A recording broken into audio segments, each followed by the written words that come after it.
tenemos el AMBA en una situación muy complicada y es casi seguro que tendría que ir una restricción, una fase 3 más estricto, fase 2, básicamente el AMBA y eventualmente las grandes capitales de acuerdo a cómo, las grandes ciudades, mejor dicho, las más populosas, de acuerdo a cómo vaya la epidemia la próxima semana. Yo creo que esto hay que verlo día a día y si uno tiene que cambiar una decisión tomada pocos días atrás, no me parece que está mal porque tampoco uno puede estar esperando un tiempo prolongado para tomar decisión, porque la velocidad que va la ola es un poco más que la capacidad que nosotros podemos tener como para sentarnos y analizar con tranquilidad. Ahora, Luis, ¿qué significa una fase 2? O sea, saquemos el tema fases. Sí. ¿Qué habría que hacer en la práctica? Es decir, ¿qué se cortaría? ¿Qué se tiene que cortar? ¿Qué no?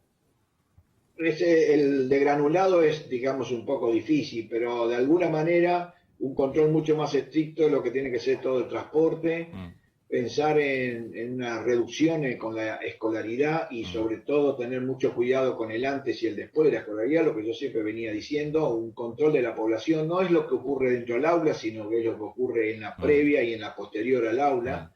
Es posible que algunas cuestiones recreativas haya que tratar de recortarlo y mantener lo laboral a rajatabla, lo laboral duro. Y en todo caso generar una ayuda económica para todo lo que tenga que ver con divertimento, que es lo que también genera mucho contacto de una persona con la otra y sería, digamos, de menor impacto económico en la suma total.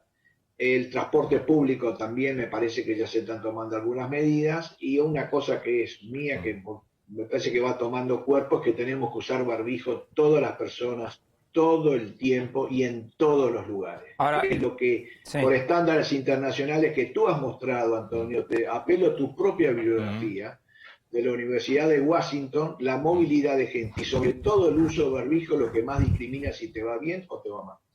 Luis, buenos días, recién decías el tema de la presencialidad en las aulas, que volver al sistema de clases virtuales, eso es lo que plantean.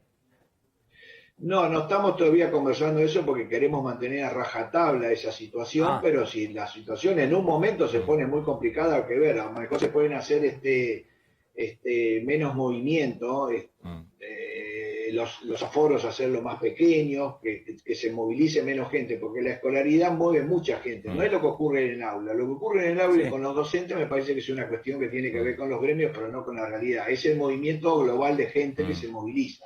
Eso hay que tratar que sea lo más cuidadoso posible. El tema, Luis, es que... Pero ojo, se trata de mantener la escolaridad a toda costa, ojo, que quede bien claro.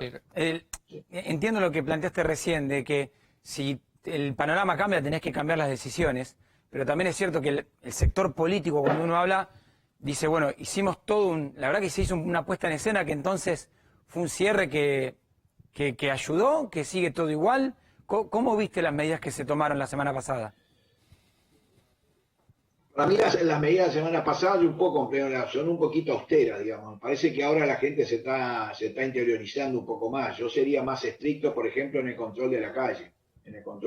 Mucha gente en la calle que no está trabajando, ¿está bien? No está trabajando. Ahora, Luis, creo que fui bastante claro con eso, ¿no? Me parece que no está trabajando.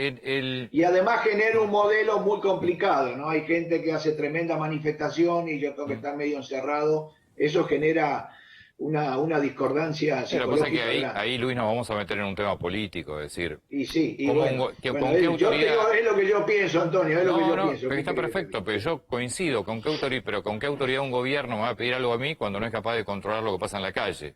Punto uno. Y después, el transporte sigue siendo un centro de contagio importante, ¿no?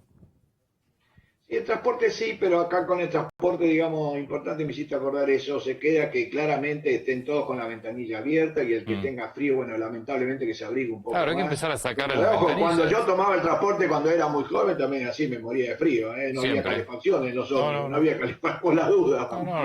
Los colectivos, primero las ventanillas no cerraban, vamos a partir en general no corrían.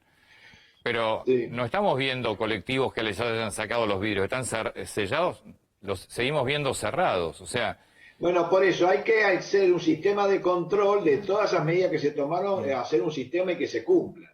Y en ese punto te vuelvo a decir, me parece que hay una parte que nos toca a nosotros, que esto sí, que es conducta personal, ya no hace falta que uno se lo tenga que estar con el dedo señalando, lo que es usar el barbijo, te vuelvo a decir, todo el tiempo y en todos los lugares. Se generó como un marco tranquilizador, lo cual es cierto que el aire libre te protege, pero si hay muchas personas juntas, estoy gritando y saltando, ya no me protege tanto, y sobre todo si no hay brisa. En la ciudad de Buenos Aires, con los edificios, un montón de cosas, frecuentemente no hay brisa, entonces no es que el virus apenas hablo se va, no se diluye a la velocidad que uno cree. Entonces tenemos que usar barbijo y es lo que más diferencia la cantidad de gente que se va a internar y la cantidad de fallecidos. ¿Y qué notaste